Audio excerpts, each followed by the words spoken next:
Season? Well, both of us caught it a lot. I mean, it just is what it is. I mean, we're grown men, so you can't really hang your head on that. But I mean, of course, you're gonna get down sometimes. But like you said, man, you just gotta come back and come back stronger. With this being the last game before ACC play, how do you think you guys performed, and how much further do you need to come before New Year's Eve? I think we're in a great position. I think the next couple of days of practice when we get back are going to be big for us, especially going to Atlanta. They have great fans, and like you said, it's ACC play, so everybody's coming out to play hard. What better time than to play great right now? And I think we did a great job today of executing, especially on the defensive end second half. You looking for this break, and how important is this break for you guys? Break? Yeah. Oh, yeah.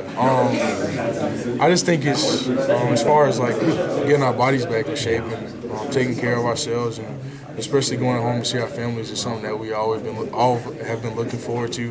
But at the same time, you gotta, when that's over, you gotta come back and refocus. And I think that this is a great example of how we should play for the rest of the season. Knowing that Theo's getting close, what does that mean for you guys once he's back?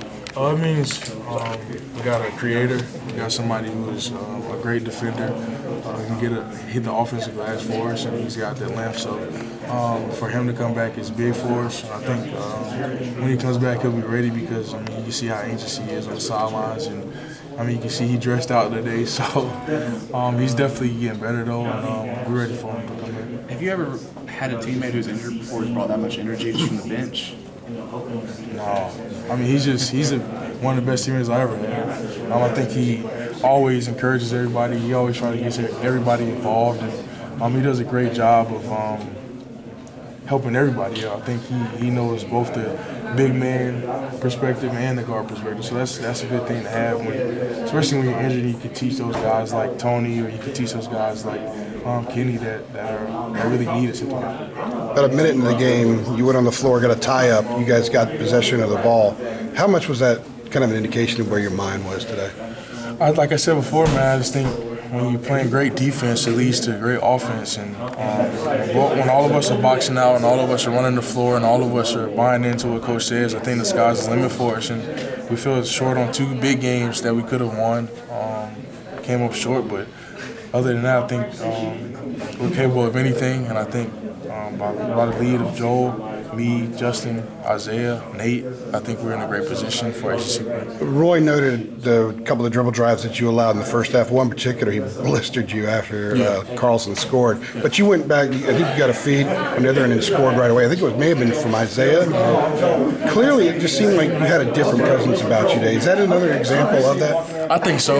I think after he got on me, it kind of, like I said before, it kind of woke me up. Kind of just really got into me, and I realized, like, if they see me play defense, then the rest of the guys are going to follow, and I think that's what I did. And I heard some stat like this is the lowest points allowed in Coach Williams' era, and that's what we strive for. We want to do things like that all the time, and I think this team is capable of doing something. And yet when you came out and you sat down, he went over and gave you a gentleman's handshake. Yeah. I don't see him do that very often. That must be pretty satisfying for you. A little bit, I mean, but at the same time, you got to take it and run with it.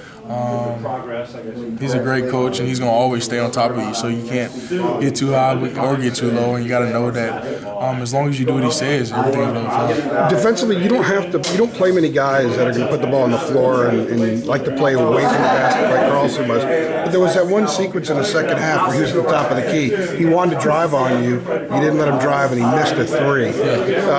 Point of emphasis, obviously, staying in front of those guys. Even a guy like that, you'd rather give up the three than the drive, and it worked for you that time. Like I said before, man, I think just getting up into those guys is something that I want to do, especially when I'm a slower defender or not as quick as the guy handling the ball. And for me to get that stop is big for me, especially for my confidence. And coming back down and denying the ball away from him and getting him a little tired. One last question I asked Isaiah, same thing. It's first time both you guys have been on the floor 20-plus minutes in a game together. I think maybe since Hawaii, or the second time since Hawaii. You guys are obviously a different team when you guys are out there on the floor. I think so. I mean, of course, he's a great defender.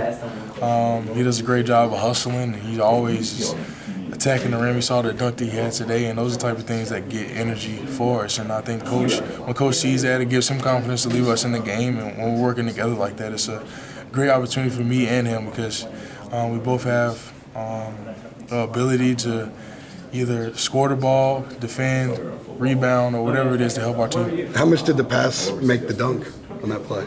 That was your pass. Yeah, it's all right, though. The dunk was better than the pass. Yeah, the dunk was a lot better than the pass. Thanks a lot, man. Appreciate it.